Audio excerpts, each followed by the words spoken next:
respecto a tu pregunta, ¿Qué es la vida? sí, la repregunto para que se oiga. Tu pregunta es acerca de qué es la vida y más allá de los paradigmas que hemos comentado, como el dramático del lila. Yo creo que cualquier paradigma puede dar respuesta a esa pregunta, aún los paradigmas más simplistas, solo que como que carecen a veces de una dimensión más profunda y resultan no del todo satisfactorios, como lo que decíamos de Viktor Frankl, y poner el sentido de la vida en el cuerpo, que es muy inestable, en las emociones, que es un poquito más estable, en la mente, por ejemplo en la erudición, que es más estable todavía porque las teorías difícilmente cambian o no lo hacen todos los días, pero un día, si tú pusiste toda tu erudición en la teoría del Big Bang y mañana esa es desbancada por otra, te quedas en nada. Entonces ponerlo en algo que no es ni esto ni aquello, es en algo misterioso que está más allá de todo, ¿no? Más allá de la comprensión de la lógica y de la razón, suele ser mucho más satisfactorio, porque es algo más intemporal. Entonces yo no preferiría una u otra visión, sino que diría que según, dirían los hindúes, según los vasanas, es decir, según la constitución de nuestra mente heredada, cultural y personal, uno se inclina más por una u otra forma. Entonces hay gente que dice, a mí me va el no dualismo, considerar que todo lo que veo no es tal, es simplemente una construcción de mi mente. Por lo tanto, vivo feliz directamente en lo metafísico. Todo es Brahman, ¿no? El axioma de Shankara es Brahman, Satyam, Jagan, Mityam, Jivan, Brahmaiva, Naparo. Es decir, Brahman, lo metafísico, es lo real, ¿no? El universo, Jagan, es irreal. El Jiva, con J, Jiva, el yo, es Brahman, es lo metafísico, Naparo, nada más. Así lo resume él. Entonces, hay gente que dice, yo así vivo perfecto, porque me siento triste, digo, estoy deprimido, y me digo, ¿quién está deprimido? ¿No? Depresión, ¿qué es la depresión? Cuando yo dormía profundo había depresión, no. La depresión aparece cuando me despierto por la mañana, y me vuelvo a dar cuenta que ahí la tengo. Por lo tanto, no es algo intrínseco a mí, es algo que aparece y desaparece. Si aparece y desaparece, no soy yo. Entonces, ¿qué soy yo? Yo soy aquella cosa atemporal, ¿no? Más allá del tiempo, del espacio, de toda definición, que simplemente es. Entonces no estoy en conflicto con nada de lo que aparezca porque directamente ni me intereso en eso que aparece. Esa es una visión y es muy viable, como la del yogi que dice no, el yoga se basa en el Samkhya. Samkhya es un sistema hindú cosmológico que significa, que la palabra significa enumerar. Entonces se enumeran 24 principios cósmicos, Puruya, Prakriti, Mahat, dentro de ellos Buddhi, Manas, Ahankar, ¿no? Los Tanmatras, bueno, así. Entonces el yogi dice, estoy en el nivel 2, tengo que trascender el nivel 4, tengo que llegar al nivel 5. Entonces son los chakras, dimensiones del ser. Esto es la mente, esto es el ego, esto es el intelecto. Intelecto es nuestra capacidad anagógica, el inteleger, leer entre líneas, ¿no? Si yo leo un texto que dice, y Jesús sanó al leproso, y yo digo, Jesús sanó al leproso, significa Jesús sanó a un leproso. Un señor que tenía lepra, vino Jesús y lo curó. Eso no es leer entre líneas, eso es leer lo que está, lo dado. Pero si uno es capaz de hacer anagogía y ver un poquito más allá, destila como si exprimiese un sentido en eso. Otro vendrá y dirá, sí, pero eso lo extrajiste tú, ahí no decía eso. Vale, sí, pero yo estoy extrayendo un sentido que me inspira a ir hacia algo que no tiene tanta definición. Estoy saliendo de esto es esto y aquello es aquello y entrando en un mundo más indefinido, un mundo de no respuestas claras. Me abre a posibilidades, me mantiene caminando, me mantiene en marcha. Lo puedo hacer con el Corán, con el Bhagavad Gita, con la Biblia o con el Quijote. Lo puedo hacer con lo que quiera. Esa es la visión del yogi, poco a poco, pranayama, respiración, control de ayuno, ¿no? Silencio, técnicas ascéticas. Ir en contra de la vida. El yogi va en contra de la vida. Fíjense que la mente se mueve, el yogi la concentra. El cuerpo se mueve, el yogi lo inmoviliza en el asana, en la postura. La respiración se mueve, el yogi la sostiene, busca el kumbhaka. Kumbhaka significa olla, cuenco, ¿no? Meter algo dentro y mantenerlo ahí. Entonces, cuando yo inhalo, es vida. Yo quiero levantar algo pesado, ¿qué hago? Y lo levanto, ¿no? Es vida. Exhalar es muerte. Cuando uno llega después de un día agotador, ¿qué hace? ¿No? O cuando uno acabó una tarea agotadora, ¿qué hace? Por fin, ¿no? Eso es exhalar. El yogi dice, no me interesa ni iniciar ni finalizar, porque eso es la vida moviéndose, y eso puede ser un automatismo. Yo necesito cortar. Entonces yo lo que voy a hacer es morirme. Entonces el yogi lo que hace es detener. Detiene, o dentro, Antara Kumbhaka, o afuera, Bahya Kumbhaka, de cualquiera de las dos maneras. Y busca cortar el flujo de la vida. Esa es otra vía. Entonces existe la gente que hace... Sí. Perdona, ¿y el sentido por el que el yogi quiere precisamente parar la vida? Es por la mortificación. Nosotros decimos, mortificación, ¿no? Darte con un látigo, eso es morboso. Y decimos, esta gente que se ponía cilicios, ¿no? Cadenillas y disciplinas, ¿no? Yo conozco monjas que me cuentan hoy que no solo que todavía se practica, sino que en su formación la Madre Superiora cada noche, cada una tenía que hacer, por ejemplo, 40, ¿no? digamos, latigazos suaves con la disciplina, que es como un latiguillo de cuerdas medio rugosas. Y bueno, la monja que me lo contaba, la hermana Mercedes, me decía que ella se rebelaba con eso y no quería, no le parecía bien. Pero porque desconocemos la razón. Entonces decimos, en la India hay gente que levanta un brazo así y se queda toda la vida con el brazo, hasta que se le seca. Qué loco está esa gente. O en Filipinas hay gente que se crucifica, totalmente, son insanos. No, el ser humano desarrolla eso que se llama mortificar, que simplemente significa morirse. Entonces, si lo que está haciendo, ¿no? está muy en el ámbito del antropos, del hombre, y yo veo que sigo ahí, una de las formas posibles, como la del no dualismo, es decir, eso no existe, y lo veo de fuera, desde el sakshi, desde el testigo, eso no es directamente. Entonces, como decía Parménides, el antiguo presocrático, que decía, lo que es, existe. Lo que no es, no existe, no es. Lo que no tiene sustancia, no tiene nada. Entonces, solo existe lo que es. El no dualista dice, existe el ser. Y uno dice, sí, pero mira, estás enfadado. No existe el enfado. Pero sí, estás enfadado con aquella persona. No, eso es simplemente una emoción que surge en la vida, pero no es mía, yo no me identifico con ella. Y sí, pero mira, le estás pegando al otro. Yo no soy eso. Pero vas a tener consecuencias. ¿Quién tiene consecuencias? Te van a meter preso. Yo no soy eso. Meterán preso a ese cuerpo, a esa situación. Yo no me identifico con ese cuerpo-mente. Esa es una vía. La otra vía es la mortificación, la del yogi. Todo es real. Como no me gusta como está haciendo, porque no me parece un patrón lógico, lo corto de cuajo. Entonces digo, detengo todo. Hay dos formas de hacerlo. La forma morbosa, de me doy latigazos, porque después, claro, soy del monasterio, soy el que más latigazos se da, por lo tanto, yo me di 40, el otro se dio 35, yo soy más, me dan el premio mensual al mortificador. Claro, bueno, pero después hay otra manera, que es como dice la alquimia.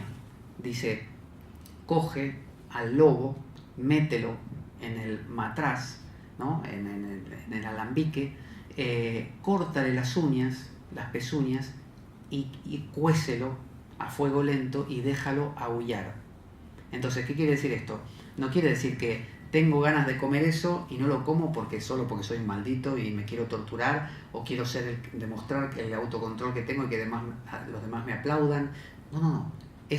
Me doy cuenta de que tengo un automatismo hacia eso y que eso me está comiendo la vida, como el Minotauro se alimentaba de las doncellas y jóvenes en el laberinto, y simplemente lo veo, me abstengo de la concreción de esa cosa, sea el deseo sexual, que el yogi practica el celibato, el brahmacharya, sea de hablar, el mouna, guardo silencio, ¿no? Sea de comer, sea de lo que fuera, el ayuno.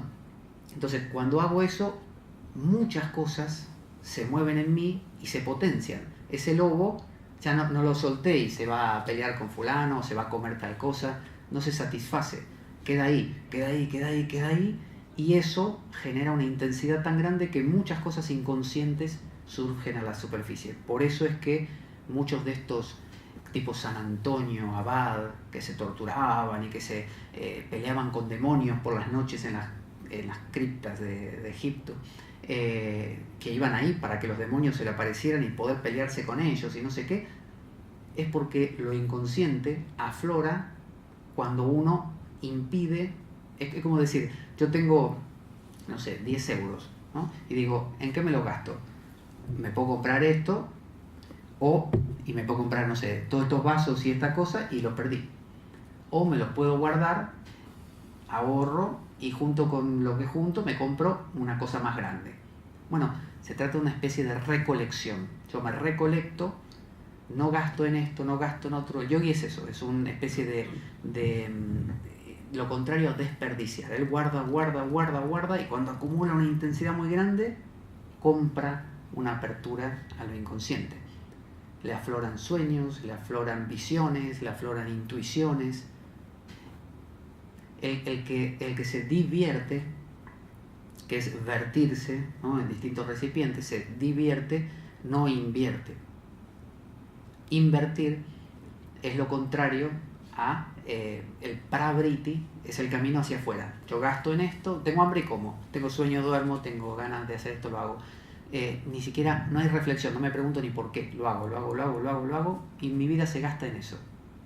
En cambio, si yo lo detengo, me obligo a mí mismo a confrontarme con la cosa. El lobo me va a mirar y me va a decir, ¿qué hacemos?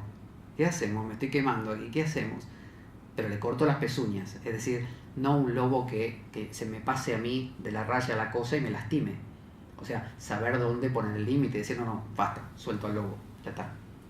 Tampoco es cuestión de morirme, ¿no? Buscar un equilibrio. Esa es la mortificación sana. Entonces no considero que exista un sistema mejor, sino que existen distintas vías de acceder a la misma cosa de acuerdo. Hoy me preguntaban por qué Ramana Maharshi, un sabio hindú, se fue a vivir a Arunachala, a las montañas. ¿Por qué se fue? Hay que ir ahí. Muchas personas han tenido la misma vivencia y no se fueron a Arunachala. Nisargadatta Maharaj, otro muy parecido a él, siguió viviendo su vida. De hecho, se había ido como de monje, de asceta, y volvió. Tenía empresas de cigarrillos. Vendía cigarrillos. Unos cigarrillos pequeños que en la India le llaman bidis. Serían cigarrillos sueltos. Él se dedicaba a eso. Escuchó de esto de la verdad y dijo, vamos a hacerlo bien. Me voy a ir de asceta, abandono todo mi negocio, todo. Dejo a mi familia por su cuenta. Después se dio cuenta que no era esa la cosa. Su propio gurú le dijo, no pasa por ahí. Entonces él volvió. Y hasta los últimos días siguió. El de día trabajaba en su negocio de venta de cigarrillos. Llegaba la noche, entraba a su casa, lo esperaban un montón de occidentales que venían a verlo. Él, terminando su día de trabajar, de vender cigarrillos, y se ponía a hablar de los occidentales. Terminaba de hablar, se iba a dormir y al día siguiente tenía que ir a trabajar. No se fue a Arunachala, no dejó todo, fumaba, ¿no? Tenía un carácter de 1000 demonios, carácter asqueroso.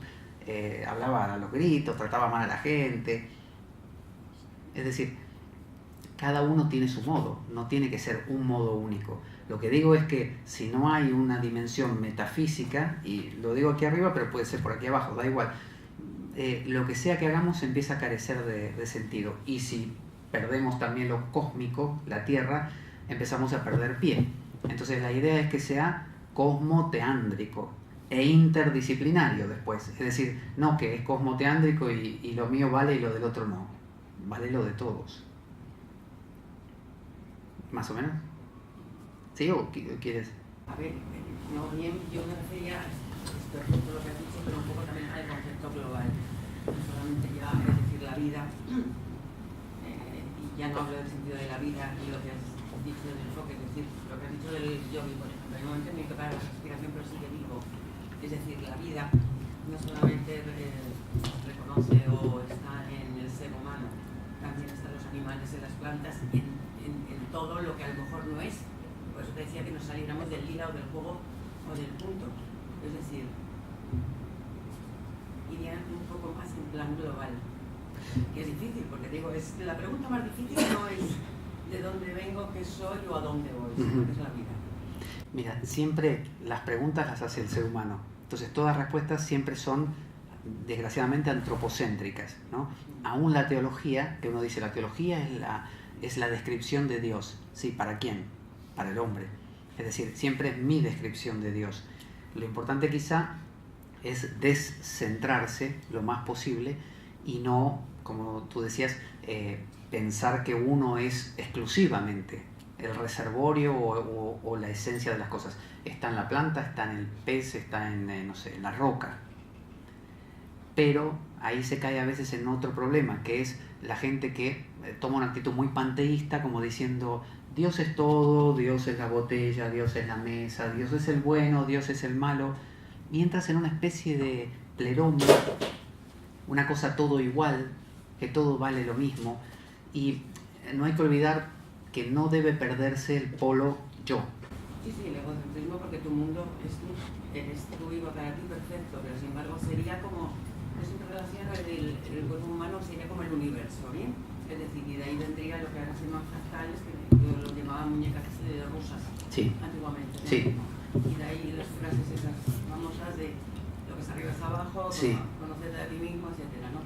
Si quieres conocer el resto. Entonces, lo planteaba desde ese punto de vista, ¿vale? Ese egocéntrico, porque es como yo lo percibo, el mundo para cada uno es como lo percibe, pero a la vez está la globalidad, y por lo menos en la parte que yo he llegado tú hablas también de ella. Hay una figura en la India y que lo usa mucho el budismo, que es la red de Indra, que es como si fuera una especie de gran telaraña, ¿no? Así como una telaraña inmensa que tiene infinitos niveles y que están todos conectados así, y que en cada intersección de la telaraña hay una gota de rocío, ¿no?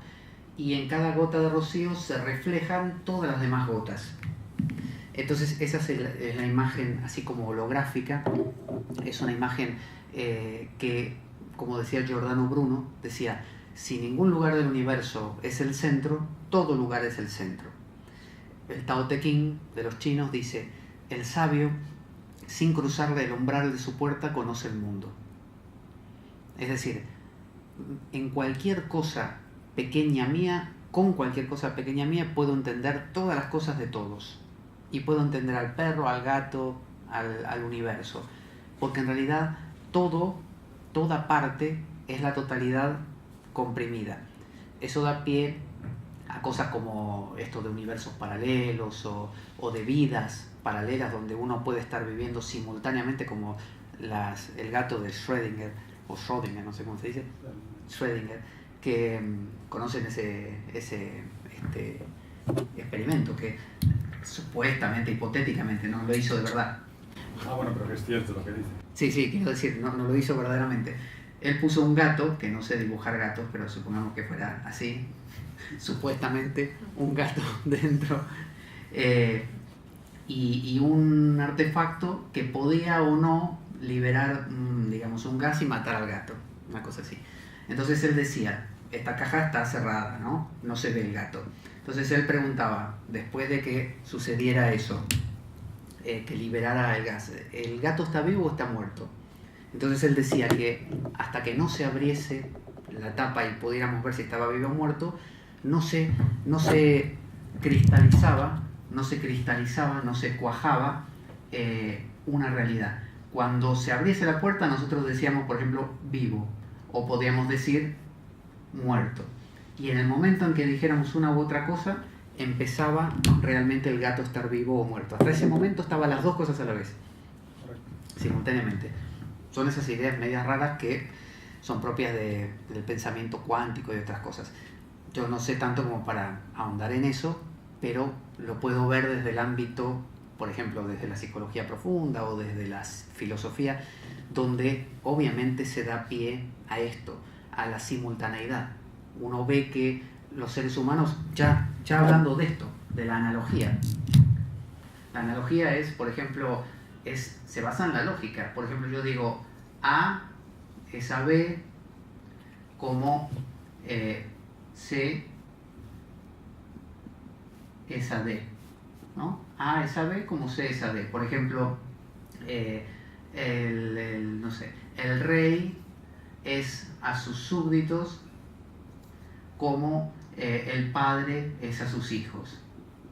Entonces es una analogía. Yo digo que el rey tiene una relación con sus súbditos, por ejemplo, cuidarlos, protegerlos, quererlos, mandarles, como un padre puede tener con sus hijos. Entonces digo que estas dos proposiciones se parecen, pero no son iguales, se parecen, tienen un parecido entre sí. Hay que si puedes encender el móvil así cuando... Está grabando, lleva 3 horas grabando. Vale. ¿Qué le dices? ¿Para pasarlo? Pero todavía no, cuando alguien...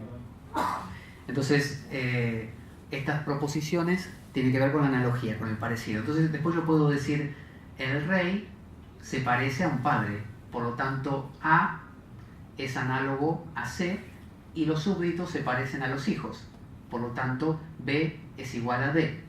Entonces, cuando yo empiezo a establecer analogías, que pueden ser infinitas más, empiezo a generar un mundo donde las cosas se conectan y ya no están separadas. Entonces, si yo observo analíticamente, de manera más crítica, digo, esto es una botella y no es un vaso, ¿no es cierto? Porque no es un vaso, es obvio. Pero sin embargo puedo usar la conectividad y decir, esto es una botella que tiene una semejanza con el vaso porque los dos contienen agua. Entonces empiezo a buscar las conexiones de las cosas. Eso es lo que permite que yo me sienta unido, el pensamiento analógico, a todos los demás, y también que pueda inteligir que existen dimensiones por arriba o por debajo que tienen una semejanza. Es decir, así como mi ego es a los pensamientos, las grandes ideas de la humanidad son a mi persona, ¿no? Entonces yo digo, el amor, la libertad, son a mi persona como, o yo soy a ella como, o Dios es a ella como el ego es a los pensamientos. Entonces digo, quiere decir que mi ego se parece a Dios, porque Dios tiene la misma relación con las grandes ideas que mi ego con mis pensamientos. Entonces empiezo a darme cuenta que Dios y ego son dos dimensiones de lo mismo en distinto nivel. Es simplemente eso. La analogía es el arte de agrandar las cosas. El pensamiento analítico es el de estudiarlas separadas. Las dos cosas son útiles. Sin el pensamiento analítico, hoy en día no habría esta grabadora ni este micrófono. Con el pensamiento analógico no lo tendríamos. Pero tener esto y sacrificar el analógico es una pena, porque da una dimensión que esto no lo da. Sí, estaría bueno que hagas esa pregunta, pero con el... Gracias, Kiki. Pues me había dicho que tenía una pregunta para hacer en la pausa. No, una pregunta no, un reto. Un reto, dice. Un reto. A ver, yo intento buscar un poco lo que son la base de la religión, ¿vale? Y entonces yo parto de que soy católico, no he estudiado, pero me he informado, he leído Lutero, Calvino, me he ido más atrás, el Islam, el judaísmo, el hinduismo, el budismo, los Sikh incluso, ¿vale? Entonces, mi objetivo para intentar analizarlo y sentirlo, las dos vías, ¿vale?, es intentar irme a la fuente. Entonces yo pienso, vamos a ver, el islamismo viene del libro por el cristianismo y judaísmo, el cristianismo es una evolución, una secta del judaísmo, el cristianismo, Abraham vino de Mesopotamia, Mesopotamia es una zona rica, fértil, y de ahí también se bebió de la India. Entonces yo intento pensar, realmente todo es una evolución bajo un punto de vista diferente, bajo unas circunstancias locales diferentes, sobre algo que viene de un común de 3000 años de pensamiento filosófico, religioso de la India. Es decir, ¿la religión viene de la India? Yo no creo que la religión venga de la India.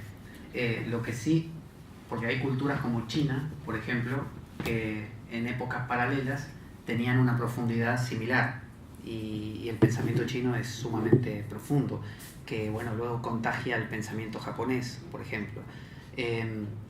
La India obviamente influencia al mundo griego, el mundo griego seguramente también ha ejercido una influencia cruzada y son de épocas parecidas. Entonces, yo creo que el ser humano siempre se ha preguntado cosas, pero como he desarrollado en algunos programas, me gusta mucho la idea de que uno puede entender el discurrir de la búsqueda de respuestas de tres formas. Uno puede decir que ese discurrir puede ser histórico, entonces habla de cómo, no sé, desde la época del hombre de las cavernas, donde no había una pregunta por el ser, simplemente había un observar el entorno, el sacar conclusiones muy básicas, el crear, no sé, un amuleto para conjurar a tal animal, luego, o sea, un pensamiento así analógico y nada más, nada de analítico, luego hubo esto de respetar al Dios, al que se trate, y luego hubo un preguntarse. Lo que pasa que eso históricamente, por eso lo representamos con un personaje simbólico como Job, como el que pregunta, y Jung dice que más o menos en el 1400 de nuestra era, Antes de Cristo. no, después de Cristo, durante el Renacimiento, como que habíamos puesto ahí arriba Satán, cayó Satán. Cosa rara, ¿no? Lo que digo. En el Evangelio de, creo que es de Lucas, Jesús dice, vi a Satán caer del cielo. Entonces, Jung, jugando un poco, nunca hay que tomar esto literalmente, ¿no? Dice que Satán cayó más o menos en el Renacimiento. Traducido, el ser humano empezó a pensar por sí mismo y a preguntarse cosas. Lucifer, el lucero del alba, el que ilumina, fue el que le dijo a Eva, esto aquí está medio aburrido. El libro el árbol del conocimiento. Del bien y del mal. Le dijo, vamos a mover aquí la cosa. Ese fue Satán, ¿no? El que tentar es corromper. El que corrompe, tú dices, esto es así, es así y es así, porque así lo dice el libro sagrado, y viene Satán y te dice, oye, ¿no pensaste que esta parte no concuerda mucho? Esa es la corrupción. Y uno dice, no, lo repito, sigo con eso, y viene el pensamiento, y viene, te taladra. Esa corrupción es el inicio de la pregunta por el ser, es dudar, la duda, tan temida, la duda, no hay que dudar, ¿no? La tentación, ¿no? Me hizo dudar. Entonces, en el 1400 inicia todo este camino que nos lleva a esto hoy, ¿no? Eso históricamente. Entonces, en los pueblos antiguos seguramente estaba la pregunta por el ser, y son pueblos que estaban en contacto con la naturaleza mucho más de lo que estamos nosotros. Nosotros vivimos en lo que hay un filósofo que ya murió, francés, yo no sé pronunciarlo bien, es Jean Baudrillard, y que es en los que se inspiraron los hermanos Wachowski cuando escribieron Matrix, la película, que habla del hiperrealismo. Vieron que aparece Morfeo diciéndole a Neo en un momento, este es el desierto de lo real, ¿no? En un sillón. ¿La vieron la película? ¿En Matrix? Sí, que es muy famosa. Y bueno, le está hablando de que hay una cosa verdadera detrás de un hiperrealismo, así lo llamaba Baudrillard, que es cuando nosotros tenemos un hecho, un evento cualquiera, ¿no? El político tal hizo tal cosa, pero después existe un contar algo sobre eso, y contar algo sobre lo que se contó, y contar algo sobre lo que se contó,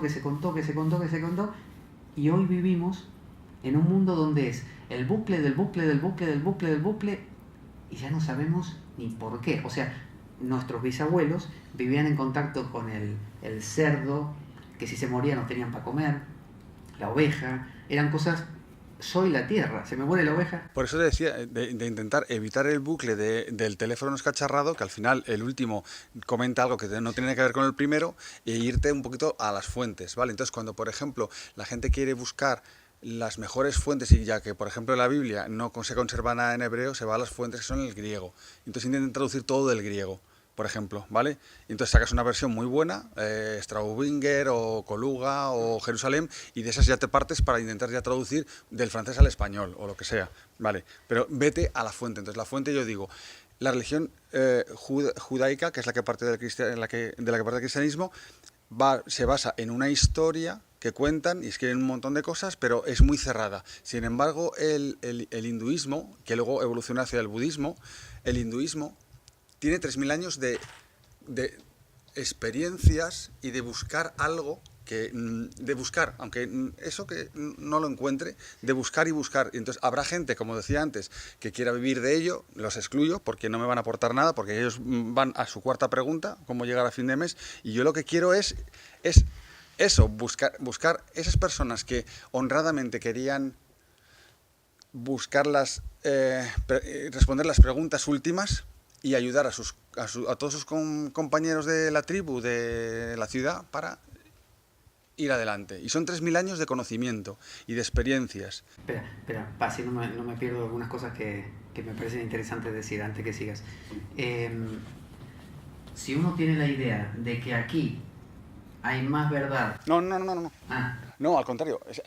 La base te hace las preguntas... A ver, se dice siempre en filosofía que toda la filosofía de la historia es Platón comentado. Notas al pie de página. Exactamente. ¿Por qué? Porque Platón lo dijo todo, ¿vale? Entonces, yo lo que estoy buscando es eso. Ese Platón que realmente no tiene que tener más verdad ni menos y no tuvo tanto tiempo en analizar variantes como si te vas a Locke, te vas a Descartes, te vas a...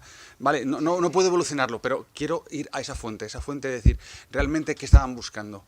Realmente está aquí y los demás han copiado. Ha sido una evolución igual que la filosofía, puede ser también la religión con las diferentes... Lo que pasa que un poco eso como la búsqueda del arca perdida, tipo Indiana Jones, de pensar que todo puede estar en un solo sitio y que, por ejemplo, si tú postulas las fuentes como las fuentes originales de las cuales los presocráticos tipo Heráclito, Parménides, ¿de dónde bebieron ellos? Quiero el texto original de ellos. Quiero hacerme las preguntas primordiales sin corrupción de lo que hayan pensado otros. Irme a la fuente para beber el agua limpia. O sea, hacerme las preguntas puras, sin estar corrompido porque tengo que pensar. No tengo que pensar. Yo creo que por un lado es imposible hoy en día ese rastreo de la fuente original. Por otro lado es innecesario porque puede encontrarse aquí en el barullo de las cosas, en el mercado. Y por otro lado es quizá una utopía. Porque hay un mito que es el mito del, como dijimos hace un rato, de lo del bárbaro.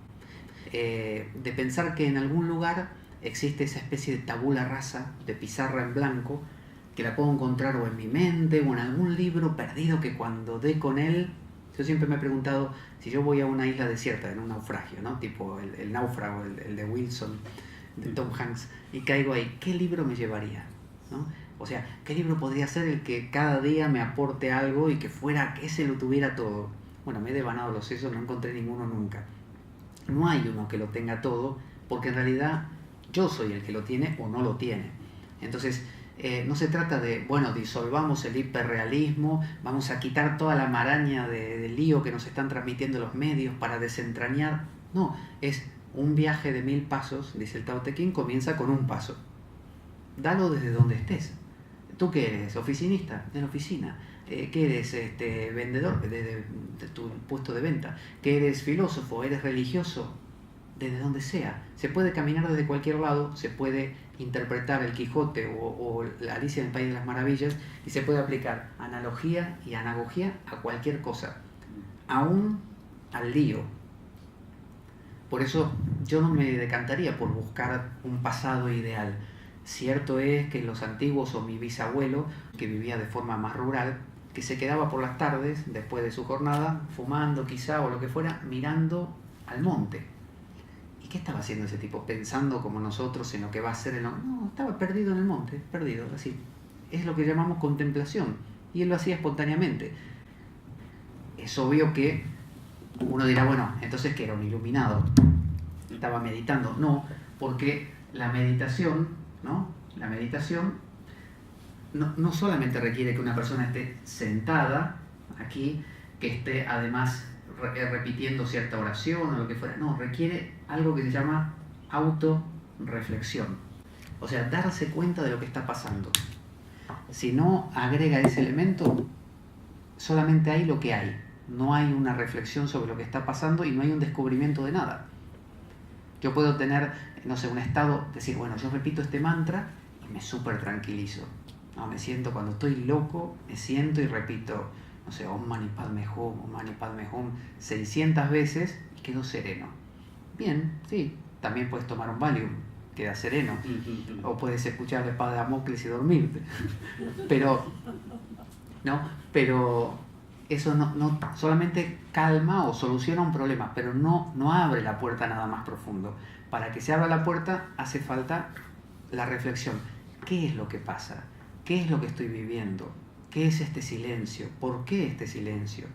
Si no hay eso, pero no intelectualmente, no es una pregunta. A veces los no dualistas, cuando dicen el vichara, la autoindagación, ¿quién soy yo? Entonces uno dice, yo soy Pablo, pero ¿quién es Pablo? El que trabaja de tal cosa. Pero esencialmente, ¿no? ¿Dónde está Pablo, por ejemplo? ¿Dónde está el yo? Cuando uno se hace estas preguntas, uno puede hacerlo como un juego intelectual y se pierde. De agarrar y ir caminando por la calle y decir, ¿quién soy yo? ¿Quién soy yo? ¿Yo soy esto? No, yo no soy. ¿Aquello soy yo? No, no soy. ¿Este pensamiento soy? No. Y uno termina agotado, termina de cama. Porque lo que está haciendo es pensar, nada más que pensar.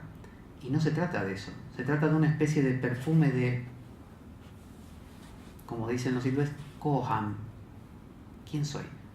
Pero no una cosa que uno repite a lo loco.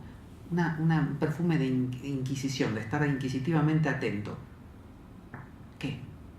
Simplemente, se perdió, vuelvo a eso. Porque esa es otra cosa. Uno dice, perdí el bucle de autorreflexión, me enganché con un pensamiento. Maldito pensamiento, me llegó lejos.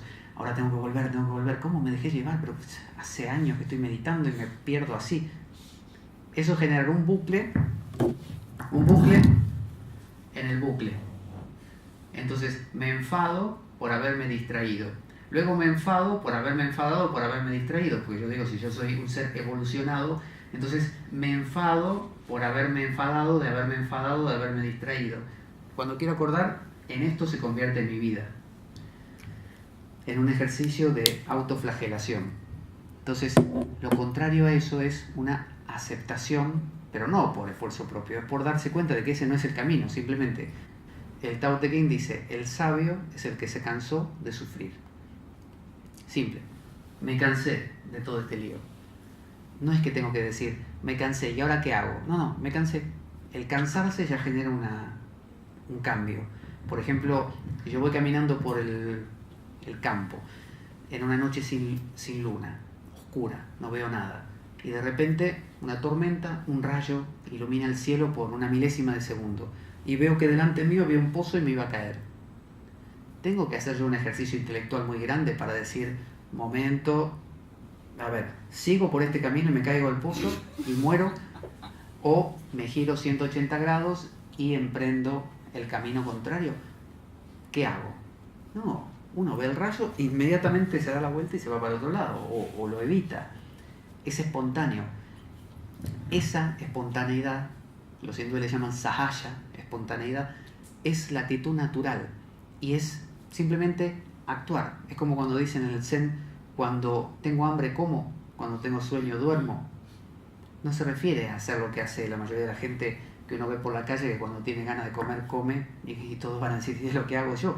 No. Se trata de vivir sin el bucle. Vivir sin el bucle. ¿Por qué comí lo que no debía comer? ¿Qué soy tonto? Si ya me dije que esto no lo tenía que comer. ¿Cómo puede ser yo, que me había propuesto no comerlo, estoy comiéndolo? ¿No? Ese bucle del bucle del bucle. Deshacer ese bucle es vivir en el ahora, en el presente. No sé, César, si... Por favor, ¿alguna pregunta? Marco. Un poco tu exposición inicial nos marca un mapa, ¿no? Y nos sitúa, pero hay una tendencia, yo creo, muy actual en no recoger lo que las diferentes tradiciones nos ya han experimentado en todos sus siglos. Digamos que el misterio, Dios, el subconsciente, es el vino, como dice Melanie, y las diferentes religiones son las copas donde lo recogemos. Yo creo que es mucho más fácil ir hacia una religión y adoptar un poco los parámetros que ella te da, porque a nosotros posiblemente se nos escape toda la esencia del misterio. Y luego también quiero añadir que muchas veces vemos las religiones como algo estanco, o sea, que es un único pensamiento.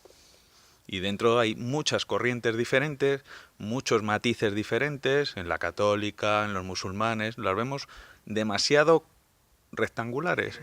Sí.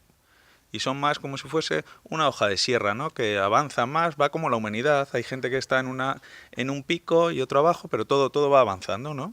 Y va arrastrando a lo que hay abajo. Sí, a veces Un pasa, poco uno me lo piensa en el imagino Islam todo y así. piensa en la yihad, ¿no? En los que explotan con sus bombas fanáticos, en las mujeres cubiertas con su velo, y no ve la sutileza profunda que tiene esa religión, que es mucha, como toda otra. Ve el judaísmo y se imagina los judíos así clásicos con su gorro, su sombrero y sus trenzas aquí en los laterales, y sus reglas súper estrictas, y no ve la belleza y la gran reflexión que tiene su cultura. O los cristianos, y uno piensa en los curas y dice cura, pedófilo, toda esa cosa, el Papa, el Vaticano, el oro del Vaticano, y no ve los místicos, por ejemplo. Místico viene de misterio, de lo profundo. Entonces, yo creo que es importante, sí, recurrir a las tradiciones religiosas, porque eso nos lleva a la idea de recurrencia. Dicen, una persona que no conoce su pasado está condenada a repetir los mismos errores. Es decir, la vida, no, por favor, la vida funciona como una gran espiral, y los mismos, si uno traza una línea así, ve que por donde la trace es el mismo punto repitiéndose una y otra vez. Es decir, cuando hace esta curva, ese punto. Cuando vuelve a hacer la curva, el mismo punto. Solo que en niveles diferentes. Entonces, es lo mismo decir Zeus y Prometeo, o decir Yahvé y Jesús, ¿no? Como lo que decíamos de la analogía. Entonces, cuando uno empieza a ver esto, y este es un pensamiento muy platónico, muy pitagórico, con el número áureo, ¿no? La proporción áurea, esta idea de que la vida tiene un lenguaje, y que si uno aprende, tiene un patrón. Entonces, uno hierve agua, se hierve siempre a 100 grados, ¿no, César? Depende de la presión. Depende. Entonces, se hierve más o menos a la misma temperatura. Si uno, no sé, somete a tal ser vivo a tal circunstancia, reacciona de la misma manera. Hay un patrón con el cual los seres humanos nacemos con una cabeza normalmente y no con dos. Hay anormalidades, pero en general somos con un patrón parecido. Entonces uno puede prever y decir, probablemente mi hijo tenga una sola cabeza, por ejemplo, ¿no? Puede que nazca justo ese con dos, pero normalmente con uno. Entonces esa previsión viene de la observación, de la repetición de muchas cosas anteriores. Si yo no observo las cosas anteriores, si para mí todo lo de arriba no existe, ¿no?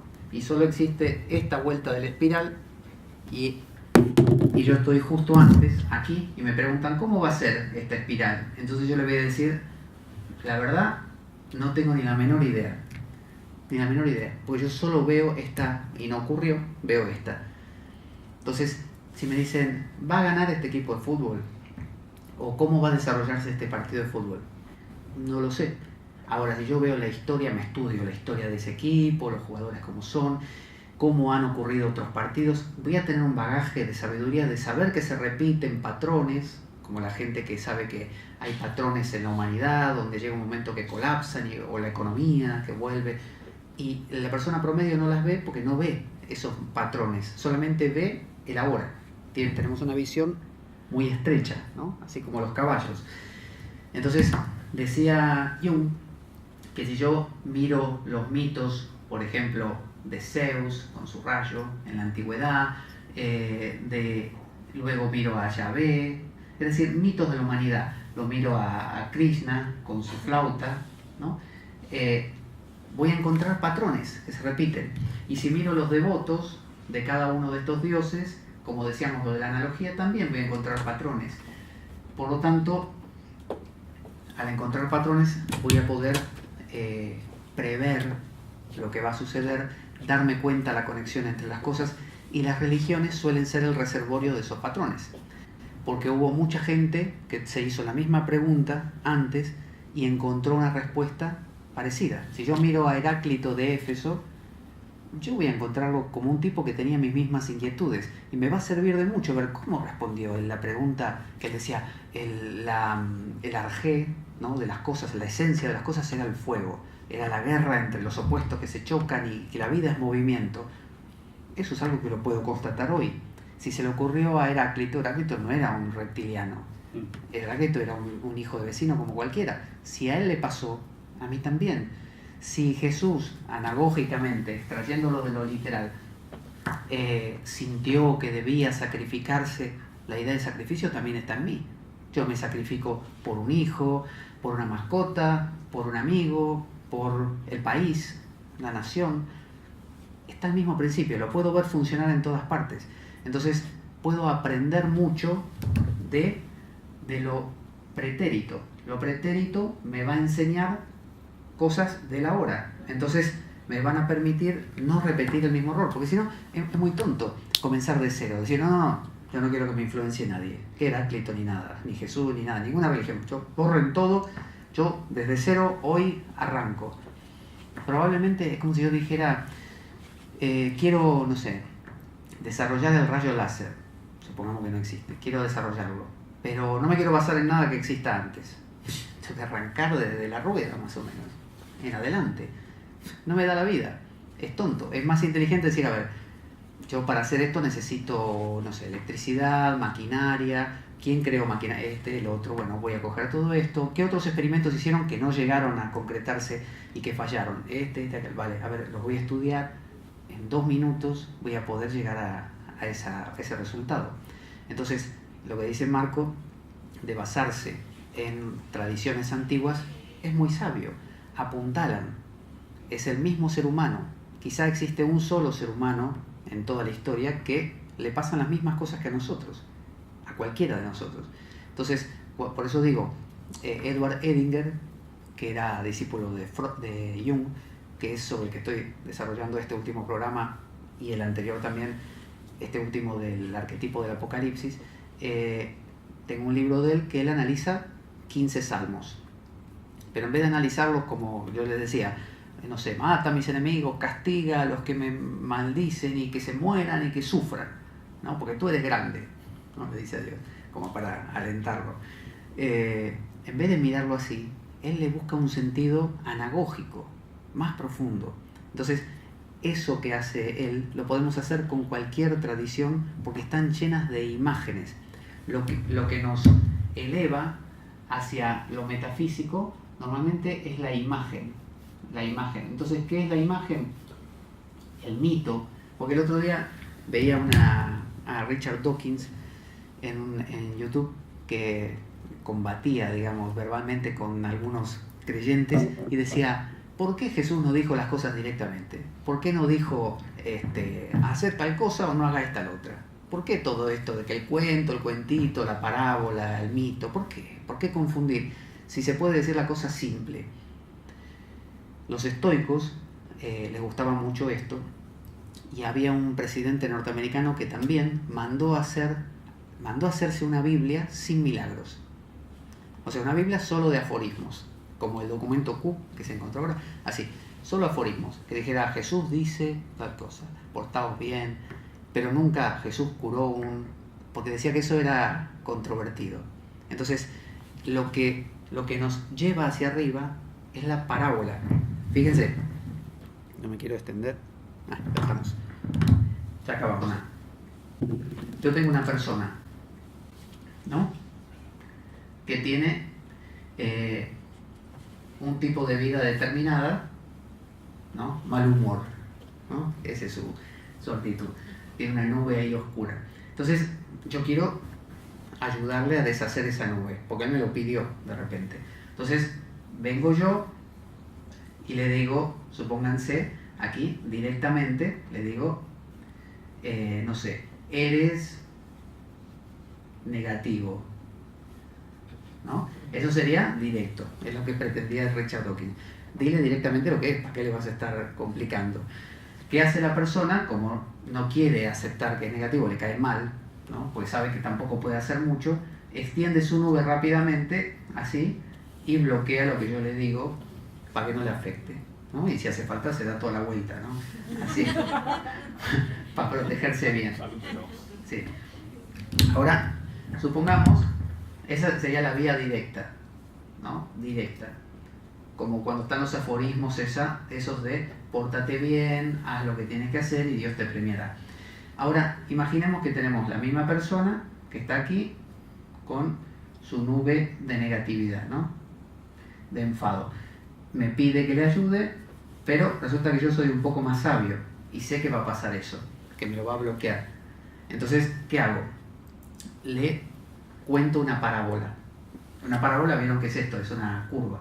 Entonces, en vez de hablarle de frente, le hago toda una cosa que da todas unas vueltas y él no sabe cuándo y ni por dónde le va a entrar y de repente lo coge, lo pilla por detrás así. Entonces, la historia es, en lugar de decirle, eres negativo, le digo, había una vez, ¿no? Claro. Entonces, él no sabe de qué va, no sabe qué le quiero decir, entonces no sabe de qué protegerse.